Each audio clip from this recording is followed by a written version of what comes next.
सीतापते कारुण्य गुणगम राम राम राम कारुण्य गुणगम राम राम राम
తీసుకోవాలండి.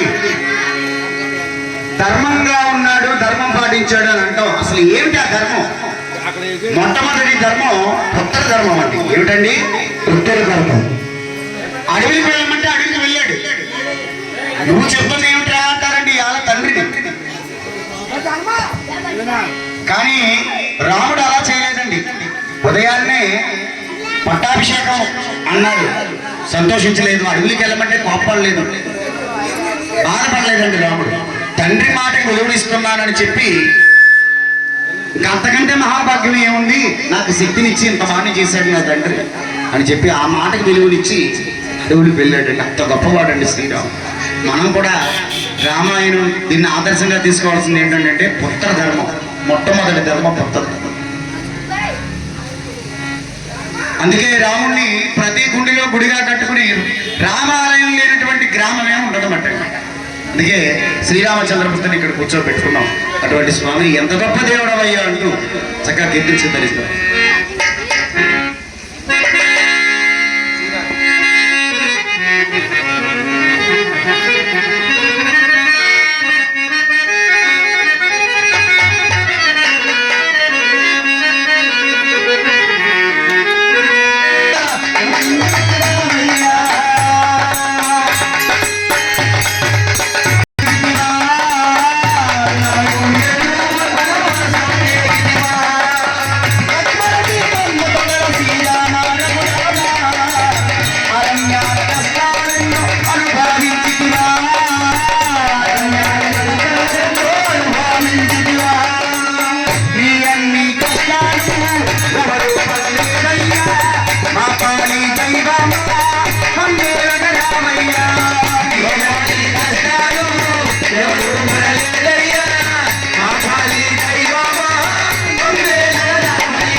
పళ్ళు తిన్నాడండి రాముడు.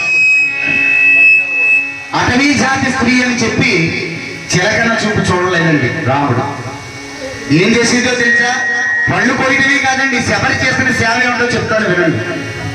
ఈ రోజు వస్తాడా? రాలేదు. కాసేపట్లో వస్తాడు. ఇప్పుడు రాలేదు అనుకోండి, రేపు వస్తాడు. రేపు కాదు ఎల్లుండి తప్పకుండా నా రాముడు నా కోసం వస్తాడని మీరు చూసి. అంతేకాదు రాముడు ఈతోనే వస్తాడు కదా, నా రాముడు పాదాలకి ముదుమధుర పాదానికి ఒక్క ముళ్ళు గుచ్చుకోకూడదు, ఒక్క రాడు గుచ్చుకోకూడదు అని చెప్పి ఆ ఆశ్రమానికి వచ్చి ఆ తోవంతా శుభ్రం చేసేదట.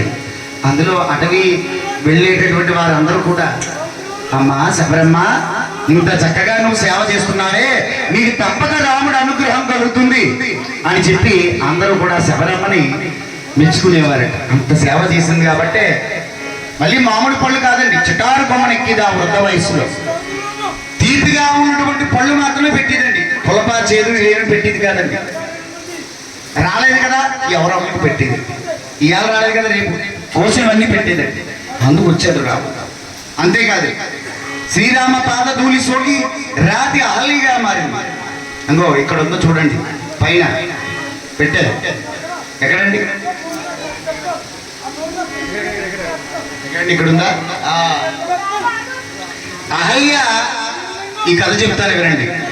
బ్రహ్మ మానస పుత్రిక, నేను పెళ్ళాడతా అన్నారండి అందరూ కూడా. అహల్య ఒక బొమ్మ అంటండి సరస్వతిదేవి చేసింది, దానికి ప్రాణం పోసాడు. తలరాత కూడా అందరిలాగే చూడకుండా రాశాడు. ఎంతో అందగత్తే. నేను పెళ్ళాడతాను దేవతలందరూ వచ్చాడు. అందులో ఇంద్రుడు ముందరున్నాడు, కుబుద్దుతో ఉన్నాడు ఇంద్రుడు. ఇంద్రుడికి మాత్రం అహల్యనిచ్చి పెళ్లి చేయకూడదని చెప్పి నారాయణ అంటూ నారద మునులు వారు వచ్చి అక్కడ గౌతమి నదీ తీరాన్ని తపస్సు చేస్తున్నటువంటి, అదే మన గోదావరి నదీ తీరాన్ని తపస్సు చేస్తున్నటువంటి, గోదావరి రావడానికి కారకుడైనటువంటి గౌతమ మహర్షిని కేకేసి, నువ్వు సాక్షాత్తు బ్రహ్మదేవుడు గలుడు అయిపోతున్నావు, నువ్వేం చేయక్కర్లేదు, ముల్లోకాలు తిరిగిరా అని చెప్పాడు. ఏంటి ముల్లోకాలు తిరిగి రావాలా అని ఆలోచించి ఏం చేశాడంటే, ముల్లోకాలు ముక్కోటి దేవతలు భువన బాంధవ్యాలు గోవులో ఉన్నాయి, ఆ గోవు చుట్టూ తిరిగి అహల్యను పెళ్లి చేసుకున్నాడు. అలా గౌతమి అహల్యను ఇద్దరు కూడా ఆశ్రమానికి వెళ్ళిపోతే, నేను ఎంతో కష్టపడి తిరిగాను, నాకు దక్కడు నీకు కూడా దక్కకూడదని చెప్పి కుబుద్దుతో ఇంద్రుడు మారు వేషంలో వెళ్ళి కోడిగా వెళ్ళి కోడి కోత పోస్తాడు. తెల్లవారిందని భ్రమపడి పాపం అందులో ఉన్నటువంటి గౌతమ్ బయటకు వస్తాడు. విషయం తెలుసుకుని మళ్ళీ లోపలికి వచ్చి అతను శపిస్తాడు. మళ్ళీ ఆ శాప విమోచనం చేసుకుంటాడు. అది తర్వాత విషయం. అయితే ఈ అహల్య ఈ గౌతముడికి తెలిసి ఎంత పతివ్రతో, అయితే మరి అందరికీ తెలియాలి కదా. ఇప్పుడు రాముడు కూడా అదే పని చేశాడు. రాముడు కూడా సీతాదేవి మీద నిందేయలేదండి. సీత ఏంటో రాముడికి తెలుసు.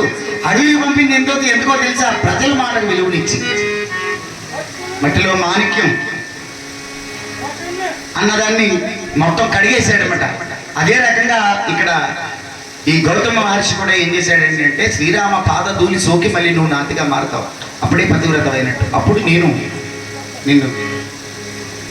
అక్కుని చేర్చుకుంటాను అన్నాడండి ఈ గౌతమ మహర్షి. అలా రామనామాన్ని పలుకుతూ ఆ స్వచ్ఛమైనటువంటి అంత శీలత్వంతో ఆ రామనామాన్ని పలుకుతూ ఉన్నటువంటి రాయిగా మారినటువంటి అహల్య శ్రీరామ పాద ధూళి సోకి మళ్ళీ రాతిగా మారింది పట్టండి.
ఎంత గొప్ప ఎంత గొప్ప